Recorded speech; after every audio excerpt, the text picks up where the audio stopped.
RS brothers లో ఆషాఢం KG sale మళ్ళీ మొదలైంది. మరెన్నో క్రేజీ ఆఫర్స్ ఖైదీ చేయండి ఆర్ఎస్ బ్రదర్స్.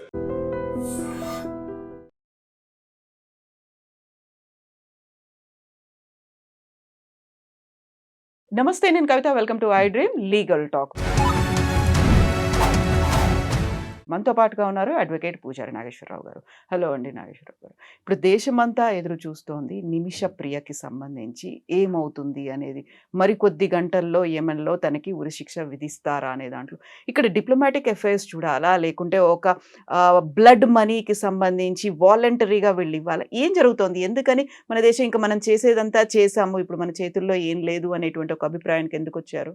అభిప్రాయం కంటే ఏందంటే ఎప్పుడైనా కూడా చట్టం అనేది ఒక దేశంలో చట్టం అనేది అక్కడ పరిస్థితులకు అనుగుణంగా వాళ్ళు రాసుకుంటారు. సో ఇప్పుడు మనకు ఈ సౌదీ అరేబియా కావచ్చు, మనకు మిగతా యుఏఈ, సౌదీ అరేబియా, దాన్ని మనం జనరల్ పర్పస్ మిడిల్ ఈస్ట్ అంటాం దాన్ని. అవును. ఆ మిడిల్ ఈస్ట్ కంట్రీస్లో అన్ని చట్టాలు అనేవి కొద్దిగా స్ట్రాంగ్ ఉంటాయి, స్ట్రిక్ట్ ఉంటాయి బాగా. ఓకే, ఇప్పుడు దుబాయ్లో మీకు క్రైమ్ రేట్ చాలా తక్కువ. దుబాయ్లో క్రైమ్ రేట్ ఎంత తక్కువ అంటే ఏంటంటే అసలు నేను పర్సనల్గా ఎక్స్పీరియన్స్ అయింది ఏంటంటే, నేను ఫోన్ మర్చిపోతే 3 అవర్స్ తర్వాత ఆనే ఉంది ఫోన్. నేను దుబాయ్ మాల్లో షాపింగ్ పోయిన తర్వాత ఫోన్ ఏదో షాపింగ్ చేస్తూ మర్చిపోయినా, 3 అవర్స్ గుర్తు ఆనే ఉంది ఫోన్. అది కనీసం ముట్టుకోలే. ఎందుకంటే అక్కడ ఏంది అంటే మనకు మనదేమో రిఫార్మేటివ్ థియరీ అంటాం మనం. అంటే జీవితంలో ఏదైనా ఒక వ్యక్తి తప్పు చేసినప్పుడు, ఓకే, వాడు ఎవ్వరు కూడా తప్పు చేయాలనుకోరు. ఫస్ట్ ఆఫ్ ఆల్ పరిస్థితులకు అనుగుణంగానే పుట్టుకతోనే ఎవ్వరు క్రిమినల్ కాదు. మన దేశంలో చట్టం ఏం చెప్తుంటే పుట్టుకతోనే ఎవ్వరు క్రిమినల్ కాదు. వాడు పుట్టిన తర్వాత వానికి ఉన్న పరిస్థితిలో, వానికి ఉన్న అనుభవ రాహిత్యమో లేకపోతే అర్థం కాని తనంతోనే క్రైమ్ చేస్తాడు అనేది మన దేశంలో కాన్సెప్ట్. అది కూడా వాస్తవమే. ఎందుకంటే పుట్టుకతోనే ఎవరు క్రిమినల్ కాదు కదా. ఎవరైనా క్రైమ్ చేయాలి, మర్డర్ చేయాలనో, చంపాలనో, చచ్చిపోవాలనో పుట్టాం కదా. సో సామాజిక పరిస్థితులు కావచ్చు, లేకపోతే అర్థం లేని తనం కావచ్చు, ఇంకేదేదో ఇవన్నీ మన క్రిమినల్ కింద తయారు చేస్తుంది. సో ఆ క్రిమినల్ తయారు చేసినప్పుడు ఆ భయం, తప్పు చేయాలన్న భయం పోవాలంటే ఏంటంటే అక్కడ కన్నుకు కన్ను, కాలుకు కాలు అనే సిస్టమ్ అక్కడ ఉంటుంది. నువ్వు దొంగతనం చేసినావు అనుకో, చేతులు నరికే అంటారు. సో ఈ చేతులు నరికేస్తారు అనే భయంతో దొంగతనం చేయడం కాదు. ఎందుకంటే జీవితాంతా చేతులు లేకుండా ఉండాలి కదా అనే భయం చేస్తాడు. అక్కడ నువ్వు మర్డర్ చేసినావు అనుకో, వ్యక్తి ప్రాణం తీసేయాలి అంతే. ఇంకా సేమ్ అంటే మనకేమంటే వజ్రాంతాన్ని పోయినట్టు నువ్వు ఏం చేస్తే నీకు అంతా చేస్తారు. చెల్లుకు చెల్లు అన్న టైపులో. ఫైన్స్ కూడా చాలా హెవీ ఉంటాయి అక్కడ. ఏ చిన్న తప్పు చేసినా కూడా ఫైన్స్ విపరీతంగా హెవీ ఉంటాయి. సో దాంతో వాళ్ళకి ఆ చట్టాల మీద చాలా భయం. అక్కడ వ్యక్తులకి ఏదైనా క్రైమ్ చేయాలన్నా, ఏదైనా ఫ్రాడ్ చేయాలన్నా వాళ్ళు ఆ భయానికి చాలా ప్రశాంతమైన జీవితాన్ని గడుపుతుంటారు. అంటే ఇక మోసం చేయాలన్న ఊహ ఉండదు అట్లా. కాబట్టి ఈ పర్టికులర్ కేసులో ఇప్పుడు మనకు కేసుకు సంబంధించిన పూర్తి డీటెయిల్స్ అయితే తెలియదు, కానీ నేను చదివిన దాని ప్రకారం ఏంటంటే ఏదో సెక్సువల్ హరాస్మెంట్ సంబంధించి ఇద్దరి మధ్యలో పాస్పోర్ట్ తీసి దాచిపెట్టి అతను సెక్సువల్ హరాస్మెంట్ చేసిండు అనేది జనరల్గా ఉన్న అలిగేషన్ నేను చదివినంత వరకు. ఎందుకంటే మన కేసు మన దేశంది కాదు కాబట్టి, మన సంబంధం లేదు కాబట్టి. అక్కడే మనిషి తెలివి ప్రదర్శించాలి. నీ పాస్పోర్ట్ తీసుకున్నప్పుడు నీకు అక్కడ సో మెనీ అథారిటీస్ ఉన్నాయి, సో మెనీ అథారిటీస్. నిన్న రీసెంట్గా అంటే నేను ఫ్రీక్వెంట్గా నేను యుఏఈ బాగా పోతుంటాను. ఎందుకంటే మనకు దుబాయ్లో ఆఫీస్ ఉంది, నాకు లా ఫామ్ ఉంది మనకి. నేను వెళ్తుంటా ఫ్రీక్వెంట్గా. రీసెంట్గా ఒక చిన్న సంఘటన జరిగింది అక్కడ లోకల్ న్యూస్ పేపర్లో వచ్చింది. ఒక ఆడపిల్లని ఫోన్లో తిట్టినందుకు 7,000 రూపాయలు ఫైన్ వేసి, లోకల్ కరెన్సీ. అసభ్యంగా మాట్లాడినందుకు అంతే. ఆ కాల్ రికార్డు తీసుకెళ్ళి పోలీస్ స్టేషన్లో పెడితే, మరీ వల్గర్ కూడా ఏం కాదు, రెస్పెక్ట్ లేకుండా మాట్లాడినందుకు ఆ అమ్మాయి తీసుకెళ్ళి పోలీస్ స్టేషన్లో పెడితే ఇమ్మీడియట్లీ వాడిని పిలిపించేసి 7,000 దినార్స్ అంటే ఇండియన్ కరెన్సీలో దగ్గర ఒక 1,40,000, 1,50,000 ఫైన్ వేసేసి, కడతావా కట్టు, లేదంటే జైలుకు, లేదంటే దేశం డిపోర్ట్ అంతే. సో ఇప్పుడు ఎంత సెక్యూరిటీ ఉందాడా అంటే ఒక ఫోన్లో అసభ్యంగా మాట్లాడితేనే ఆడు 7,000 దినార్స్ కట్టిందంటే ఇక వాడి జీవితంలో ఎవరితో ఫోన్లో అసభ్యంగా మాట్లాడి. ఇంకా మన దేశంలో ఫోన్లో అసభ్యంగా మాట్లాడినా కూడా దాన్ని లైట్ తీసుకుంటారు. ఏదన్నా అమ్మాయి పోయి కంప్లైంట్ ఇస్తాను పిలుస్తారు, వార్నింగ్ ఇచ్చి లెటర్ రాసుకొని పంపిస్తారు. వానికి ఏం అర్థమవుతుంది? ఇంకోసారి పోయి లెటర్ రాసలే కదా అనుకుంటాడు. అట్లా కాబట్టి ఒక దేశ వ్యవహారాల్లో ఇంకో దేశం చేయలేదు. అక్కడ రూల్స్ ఏంటంటే, అక్కడ ఉన్న రూల్ ఏంటి అంటే, ఏదన్నా జరిగినప్పుడు లాస్ అయిన వ్యక్తి క్షమించాల.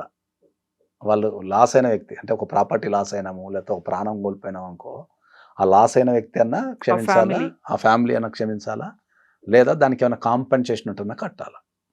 సో ఇక్కడ మేము ఇవ్వడానికి రెడీగా ఉన్నా బ్లడ్ వాళ్ళకి మనీ అవసరం లేదు అనేది అంటున్నారు కదా. వాళ్ళకి ఇప్పుడు వాళ్ళు ఏమంటారు అంటే, మాకు డబ్బుతో పని ఏముంది, మా గౌరవానికి సంబంధించిన విషయం కదా అంటారు. ఇప్పుడు మా వ్యక్తిని ఇప్పుడు తప్పు చేస్తే వాడిని శిక్షించాలి చట్టపరంగా అంటే, అక్కడ మీరు కంట్రోల్ అందరు కోల్పోయేది ఏంటి అంటే, ఒక సమస్య వచ్చినప్పుడు నువ్వు తెలివి ఆలోచించగలిగితే లైఫ్ బ్యూటిఫుల్ ఉంటుంది. నీ పాస్పోర్ట్ గుంజుకుంటే నువ్వు పోయి కంప్లైంట్ ఇవ్వచ్చు. నువ్వు పాస్పోర్ట్ గుంజుకుంటే కంప్లైంట్ ఇవ్వు. పాస్పోర్ట్ గుంజుకుంటే ఏం కాదు దేశంలో. అసలు వీళ్ళందరికీ తెలియని విషయం ఏంటంటే, ఇప్పుడు నీ పాస్పోర్ట్ గుంజుకున్నారు అనుకుందాం, నువ్వు ఇండియన్ ఎంబసీ పోయి నా పాస్పోర్ట్ పోయింది ఇండియా పోతా అంటే ఎమర్జెన్సీ సర్టిఫికేట్ 2 నిమిషాలు ఇస్తారు. అది వేసుకొని ఇండియాకి వచ్చేసి ఇక్కడ బతుకుతా అయిపోతుంది. ఎంత సింప్లెస్ట్ థింగ్ తెలుసా అది.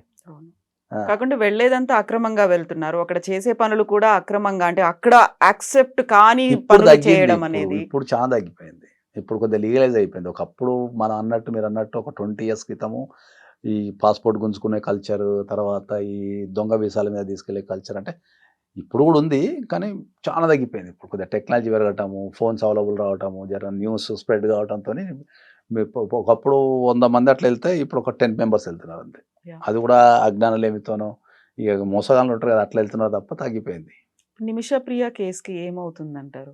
రేపు మార్నింగ్ డెఫినెట్లీ తీస్తారు, హ్యాంగ్ చేస్తారు, 100% చేస్తారు.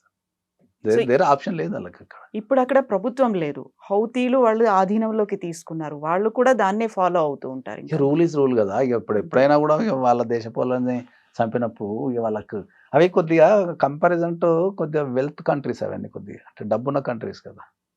ఇప్పుడు డబ్బు లేని కంట్రీస్ అంటే వాళ్ళు బతకడం కోసము సరే పైసలు ఇండియా నుంచి హెల్ప్ వస్తే కానీ ఇప్పుడు వాళ్ళకు డబ్బున్న కంట్రీలు అవన్నీ. కొద్దిగా గల్ఫ్ అనేది కొద్దిగా ఆయిల్ అవి ఇవన్నీ ఉంటే చాలా పైసలు బాగున్న కంట్రీస్ కాబట్టి అక్కడ సెటిల్ అయిన సిటిజన్స్కి మనీ వాళ్ళు కేర్ చేయరు. ఇప్పుడు కొంతమంది అరబ్ షేక్ల హెల్ప్ తీసుకుంటున్నారు అనేటువంటి ఒక మాట వస్తుంది. ఆ ఫ్యామిలీతో మాట్లాడి ఎవరు చేసినా కూడా అక్కడ రూల్ ఏంది, సింప్లిఫై రూల్ ఏంటంటే కుటుంబం క్షమించాలా. 2 అంశాలు, ఒకటి క్షమించేసి వదిలేయాలా, లేదా పైసలు తీసుకొని వదిలేయాలా. వాళ్ళు ఎందుకంటే ఆ వ్యక్తి చనిపోయిన వ్యక్తికి ఇప్పుడు అది ఎందుకు రాసిందంటే చనిపోయిన వ్యక్తికి ఎర్నింగ్ కెపాసిటీ ఉంటుంది కదా, మరి కుటుంబ సభ్యులు ఏమన్నా బతకాలి కదా ఫ్యూచర్లో అని చెప్పి అట్లా 2 పెట్టిళ్ళు. ఒకళ్ళు వీళ్ళు ఏమైనా అర్థం చేసుకొని క్షమించేసేయాలా, లేదా వాళ్ళు ఏమైనా పైసలు తీసుకున్నా క్షమించేయాలి. 2 అంశాలు అక్కడ క్రైమ్ జరిగితే. ఈ 2 జరగట్లేదు అక్కడ. ఆ 2 వాళ్ళకి అవసరం లేదు అక్కడ. వాళ్ళు వెల్ సెటిల్డ్ అని చెప్పేసి ఉన్నారు. ఇంకా ఏ ప్రయత్నాలు చేసినా ఇంకా ఏం చేయలేము దాంట్లో. ఇంకా గవర్నమెంట్ కూడా ఏం చేయలేదు దాంట్లో. బోల్డ్ అంతమంది చాలా, ఎందుకంటే ఇప్పుడు మన దేశానికి ఇండియాకి ఎవరైనా వచ్చి క్రైమ్ చేస్తే మనం వదిలిపెట్టేస్తామా? సో ట్రూ, సింపుల్ లాజిక్ కదా. అట్లా చాలా మంది చాలా నేర్చుకోవాల్సిన అవసరం ఉంది, పర్టికులర్ గా విదేశాలకు వెళ్ళి. మనిషి ప్రవర్తన అనేది అన్నిట్లో ఇప్పుడు మనం ఇన్ని మాట్లాడినాం కదా, అన్నిటికీ వచ్చి మనిషి ప్రవర్తనే కారణం అన్నిటికీ. అదే ఎండ్ పాయింట్. అది నీ క్రైమ్ కానీ ఎంప్లాయ్మెంట్ కానీ ఏదైనా సరే మీరు తెలివిగా ఆలోచించగలిగి ఏదైనా కష్టం వచ్చినప్పుడు ఇమ్మీడియట్ డెసిషన్ తీసుకోకండి. ఏది కూడా టేక్ ఏ బ్రేక్ ఫస్ట్. ఆ సమస్య నుంచి బ్రేక్ తీసుకొని ఒక 1 daysకో 2 daysకో ఆలోచించాలి. మనం అదే ఆలోచన పెట్టుకొని తిరుగుతుంటే అదే ఎక్కువ బాధ ఇచ్చేస్తుంది. Thank you so much Nageshwar garu. Thank you అండి. నిజంగా ప్రస్తుతం ఉన్నటువంటి సమాజం దేనికి ప్రయారిటీ ఇస్తుంది?